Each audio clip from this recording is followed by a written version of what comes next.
Welcome to the Deep Dive. We're your shortcut to really getting under the skin of a topic, not just skimming the surface. And today, we're tackling someone truly fascinating, an actor whose face, or maybe his voice, you absolutely know. Yeah, he's been in so much across, 4 decades now? Film, TV, everywhere. Exactly. But maybe the name doesn't instantly click for everyone. We're talking about Stephen Root. Right. And our mission today is to really unpack that career. We want to show you why he's often called the architect of American character acting. It's about going beyond just, listing roles. We're looking at the craft, the sheer range, moving from these huge comedic characters to some really dark, dramatic stuff. And the voice acting, that's a whole world in itself. Oh, definitely. So think about the big ones. Jimmy James on NewsRadio. Hilarious. Milton Wadham's in Office Space. The red stapler guy. Can't forget Milton.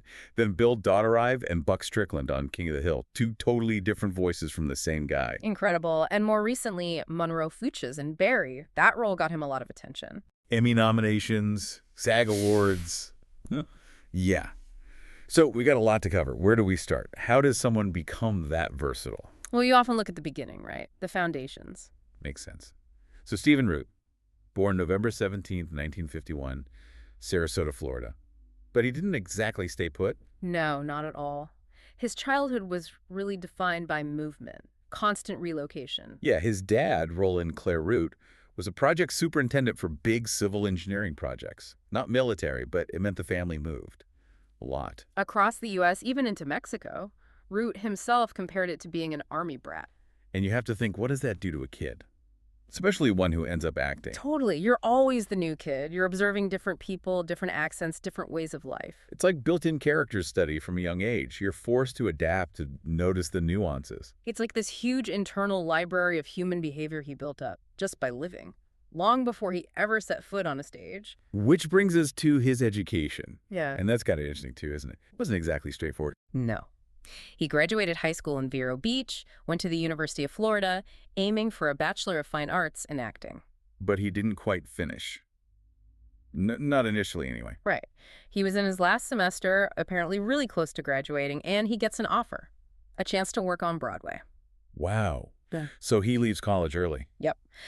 Made a huge bet on himself, choosing the professional stage over finishing the degree right then. That takes guts, prioritizing the real-world experience. But the story has a nice coda. Years later, the University of Florida actually came back. Oh, yeah. In 2008, they recognized him as a distinguished alumnus, and they awarded him the BFA degree.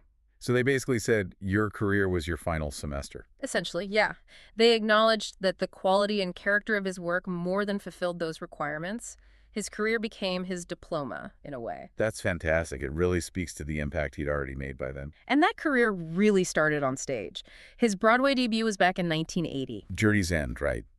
Playing Second Lieutenant Trotter. Yeah. A World War I drama. Yeah, classic stuff. And he kept returning to the stage over the years. He was in All My Sons, playing Frank Luby. And much later, even 2015, he did a play called Marjorie Prime.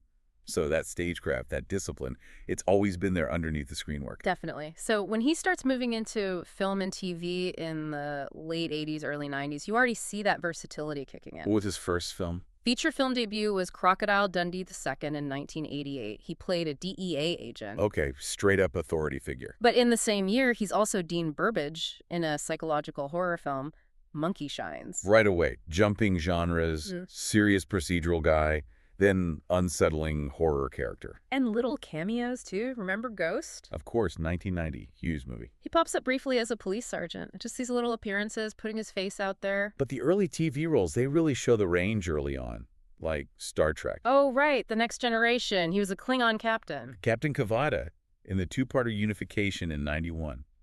Think about that. Heavy makeup, specific physicality, that heightened sci-fi language. And then, just a couple years later, totally different. Yeah, 1993-94, he's a series regular, R.O. Moon, on a Western series called Hearts of the West. From Klingon captain to a Western character, that's quite a jump. It really is. He was already showing that chameleon quality even before the big sitcom break. Which brings us squarely into the mid-90s. This is where Stephen Root becomes, a face everyone recognizes. Absolutely. NewsRadio, 1995 to 1999. Jimmy James. The eccentric billionaire owner of the radio station. What a character. He was just brilliant. Not loud or wacky in an obvious way, but this kind of quiet, intense weirdness. Yeah, he could deliver the most absurd lines with complete deadpan conviction. He was the perfect wild card in that amazing ensemble cast. It really established that archetype for him, didn't it? The guy who seems kind of normal or at least contained on the surface, but underneath there's just layers of oddity, or sometimes something darker. And if NewsRadio made him a familiar face on network TV, the next big thing, his collaboration with Mike Judge, made him a cult movie legend. Got to be Office Space, 1999. Milton Wadhams. Is there a more iconic, put-upon office drone in movie history? I don't think so. The mumbling, the glasses always askew, the shifting eyes. And the stapler, the red swingline stapler. That stapler became famous because of him. It's all about the subtext with Milton, the physical performance. He barely had lines in some scenes, but you feel everything. That slow burn of resentment, the passive aggression turning into, well, threats of arson. It's comedic genius, and it's amazing how that role in the film just grew and grew. It wasn't a blockbuster right away. No, it totally found its life on video and DVD, became this massive cult hit. And Milton was the breakout character for so many people. Because it felt so real, right? Everyone knew a Milton or felt like Milton sometimes. He tapped into that feeling of being overlooked, marginalized in the corporate world. Absolutely. But his comedy wasn't just Mike Judge stuff. He popped up in lots of other big comedies. Like Dodgeball, 2004. Gordon Pibb, the guy who's obsessed with the gym but seems so mild-mannered until the competition starts. Yeah, he nailed that specific kind of awkward intensity. He was also great in Leatherheads in 2008, that George Clooney football movie. Suds, the drunk sports writer. Again, a very specific character type, and he just inhabits it. And that same year, 2008, he was also the principal in Drillbit Taylor. The dim-witted principal. He's so good at playing authority figures who have absolutely no real authority or are just completely clueless. Or just profoundly strange and unaware of it. Which loops back perfectly to his other huge Mike Judge collaboration, the voice work. King of the Hill. Okay, this is where you really see the technical mastery. Unbelievable. Running from 1997 to 2010, and now it's coming back in 2025. And he voices two central, completely different characters. Bill Dauterive. And Buck Strickland. Let's break that down. Bill is, well, he's just deeply sad. The divorced army barber, perpetually down on his luck. And his voice reflects that. Right? It's this soft, low, almost defeated sound, full of insecurity, often mumbling. Total contrast to Buck Strickland, Hank's boss. Oh, yeah. Buck's the sleazy, hedonistic, good old boy businessman. His voice is higher, faster, kind of oily and manipulative, full of false confidence. And Root did both of those voices for 13 years, often in the same recording session, presumably. That level of vocal control, keeping those characters so distinct, it's incredible. It's why many people probably just assumed it was two different actors. It's a masterclass. And he wasn't just in Judge's animated stuff. He showed up in Idiocracy, too, in 2006. As Judge Hank the Hangman, BMW. Another corrupt, slightly unhinged authority figure. Judge clearly knew exactly what Root could bring to those types of roles. Beyond the Judge universe, though, his guest spots on major sitcoms were everywhere in the 90s and 2000s, like Seinfeld. Right, Mr. Lager, the bank manager, dealing with Kramer, wanting to use hello as his greeting. His reactions were priceless, just pure exasperation, trying to maintain professionalism while dealing with total insanity. He was the audience's anchor in that scene. And he brought a different kind of groundedness to Frasier. In that episode Detour, where Frasier's car breaks down, he played Harbin, the father of the helpful family. Yeah, this warm, sort of salt-of-the-earth contrast to Frasier's neurotic sophistication. He even did serious recurring roles. He was on The West Wing for its last 2 seasons. Bob Mayer, the Republican campaign consultant, stepping into that rapid-fire Sorkin dialogue. It just shows the range. Comedy, drama, sci-fi, westerns. He was laying the groundwork everywhere. Which sets the stage perfectly for the next major phase, diving deeper into drama, especially with some very respected directors and premium cable. Yeah, this is where you see him really solidify his reputation as not just a great comedic actor, but a serious dramatic heavyweight. And nothing says trusted actor quite like being a regular for the Coen brothers. Absolutely. Being a favorite hire for Joel and Ethan Coen is like a badge of honor. It means you get their unique tone, that blend of dark humor, surrealism, and sometimes intense drama. How many films has he done with them now? 5, I believe. Across a real span of their work, too. It started with Oh Brother, Where Art Thou? In 2000. He played Mr. Lund, the radio station man. The blind one, right, adding that signature Coen weirdness. Exactly. Then he was in The Lady Killers in 2004 as Fernand Gudge. But maybe the most significant early dramatic one was No Country for Old Men. 2007, masterpiece. He played the man who hires Woody Harrelson's character, Wells. It's a small role, but pivotal. Very tense, very serious. He brings this immediate weight and gravitas to the scene, mostly just through his presence. No comedy there at all. It really showed he could handle that high-stakes, minimalist intensity. And they kept using him. In The Ballad of Buster Scruggs in 2018, he was the terrified bank teller in the Near Algodones segment. Right, a bit of dark comedy mixed with existential dread there. And then, most recently, The Tragedy of Macbeth in 2021, he played the porter. Wow. From Milton Wadhams and Bill Dauterive to doing Shakespeare with the Coens.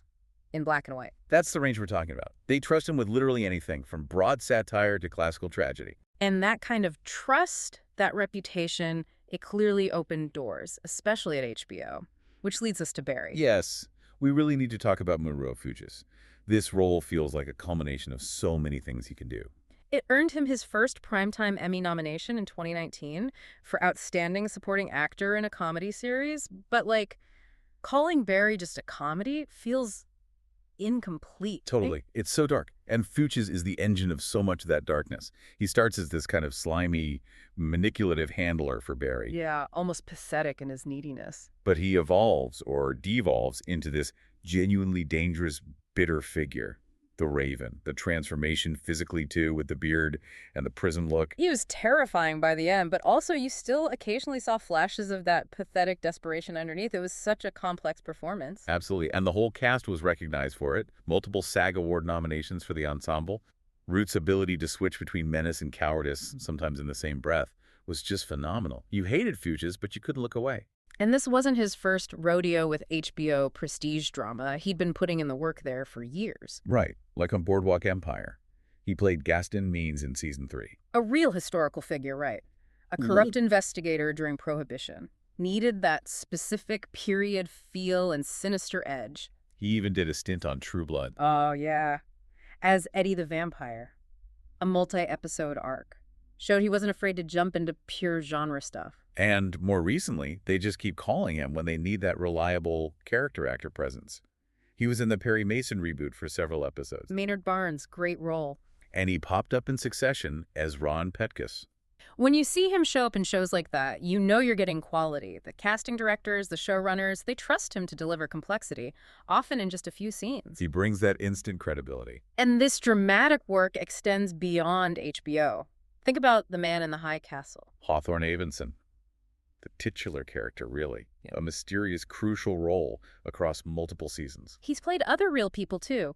Richard A. Clarke in the Path to 9/11 miniseries. Chris Kraft, the NASA flight director, in From the Earth to the Moon. Jaime King in Trumbo. And then just look at the critically acclaimed films he's been in during this period. Get Out. Jim Hudson, the unsettling dad. Chilling. Selma, playing Al Lingo. On the Basis of Sex as Professor Brown. It's like a checklist of important, well-regarded dramas from the last decade or so. Yeah. He's just consistently part of the fabric of quality filmmaking. Which makes the other massive part of his career even more astounding. The voice acting. It's like this whole parallel universe running alongside the live-action stuff. It really is an empire. Yeah. And for a whole generation, maybe younger viewers or parents, his voice is the thing they know best. Okay, let's try and list some of the big ones. Pixar, Disney. Bubbles the fish. From Finding Nemo and Finding Dory. Bubbles. My Bubbles. That high-energy, slightly manic delivery, instantly recognizable. He was also Zeb Zuber in The Country Bears. Moving over to Blue Sky. The Ice Age movies. He was Frank and Start in the first one. And the Aardvark dad in Ice Age. The Meltdown. He often does multiple voices in the same film, doesn't he? Yeah, like in Rango, the animated Western. He voiced Doc, Merrimack, and Mr. Snuggles. 3 distinct characters. That's efficiency for the director. Just get root in the booth. He even does direct-to-video stuff, stepping into classic roles, like Uncle Henry in those animated Tom and Jerry Oz movies. And the Turtle and Dr. Dolittle. $1 Million Mutts. The list is just endless. And then there are the animated series, regular roles, Commander Chode in Tripping the Rift for nearly 40 episodes. Home Base in the X's. But for cartoon fans now, his work in things like Adventure Time is huge. Oh, yeah. Martin Mertens, Finn's dad.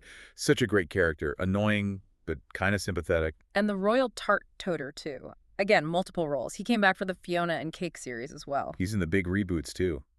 Masters of the Universe. Yeah. Revelation. He's Kringer. He voices Cringer and Battle Cat. Or just Cringer. Well, Kringer, Battle Cat's cowardly alter ego, and also Snowspout, taking on these legacy characters. In the modern adult animation scene, he's all over it. Chief Cogburn in Velma. Professor Anders in The Legend of Ox Machina. Guest spots on Rick and Morty, Family Guy. He's just constantly working in that space. It's incredible. And it's not stopping. He's voicing Grandpa in the Dogman movie coming out in 2025. But the big one, the really challenging one on the horizon, he's voicing Fred Flintstone. Wow. In the pilot for the new Bedrock series. Taking on Fred Flintstone. I mean, that's one of the most iconic voices in animation history. The pressure must be immense. It shows incredible industry trust in his vocal abilities. And we shouldn't forget, he was doing voice work way back, even in video games. Oh, really? Like what? He voiced a character called Early Q in the 1997 Blade Runner game. No way. Adding his voice to that universe. And he was apparently the uncredited voice of the mechanic in the original Deus Ex back in 2000. So he was even involved in that legendary game. Man, his career path is just full of these fascinating connections. It really covers almost every medium imaginable over the last few decades. So, with a career that packed, it's almost hard to imagine fitting in a personal life. But obviously he has. Yeah, we should touch on that briefly. He was married to his first wife, Lord Joan Haas, from 1984 until 1997. They have a son together, Cody. And then, in 2008, he married actress Romy Rosemont. Right. And they've actually worked together quite a bit, which is always interesting to see with actor couples. Where have they shown up together? Well, they co-starred in an episode of Fringe. Root played a character named Raymond. And they were both in Masters of Sex for a bit. So they clearly enjoy collaborating on screen. Seems like it. There's a funny story, though, about a time they almost worked together more significantly. Oh, yeah. They were both cast in Kevin Smith's horror film Red State back in 2011. Root played the sheriff. Okay. But Romy Rosemont had to pull out. She had a scheduling conflict because of her role on Glee. The demands of a hit TV show schedule. Exactly. It's just a little glimpse into the real-world logistics that even established actors have to navigate when trying to balance projects, especially as a couple. Makes sense. So, okay, we've covered this huge territory. Early life, stage, comedy stardom, dramatic depth, the voice acting empire, a bit of personal life. When you pull it all together, what's the big takeaway? What's the core theme of Stephen Root's career? For me, it has to be adaptability. Just sheer, unparalleled adaptability. Yeah, he's the ultimate that guy because he never lets you pin him down. He can be heartbreakingly sad, like Bill Dauterive one minute. And then chillingly manipulative like Fuches the next. Or, a bubbly fish. And he's believable in all of it. He disappears into the role, whatever the genre, whether it's a broad Mike Judge comedy or Shakespeare. That journey, starting by leaving college for Broadway and then eventually getting that BFA awarded based on his actual career, it feels fitting. The work itself proved his mastery. His portfolio is the proof. It shows what talent, combined with incredible work ethic and craft, can achieve. And it really makes you think about longevity in Hollywood. Maybe it's not always about being the main star, the name above the title. Maybe true success, true impact, comes from being that essential piece. The actor who makes every single project they touch better, richer, more textured. For over 40 years now, he's been that vital component across the board. So here's something for you, the listener, to chew on. What does it really mean to be an architect of character acting? Is the biggest legacy having one defining, universally known role? Or is it successfully vanishing into hundreds of different roles, becoming indispensable precisely because you're so versatile? Next time you're watching something, pay close attention to those supporting players, the names and the credits you might not immediately recognize. Because actors like Stephen Root, with their quiet consistency and incredible range, are the foundation of so much great film and television.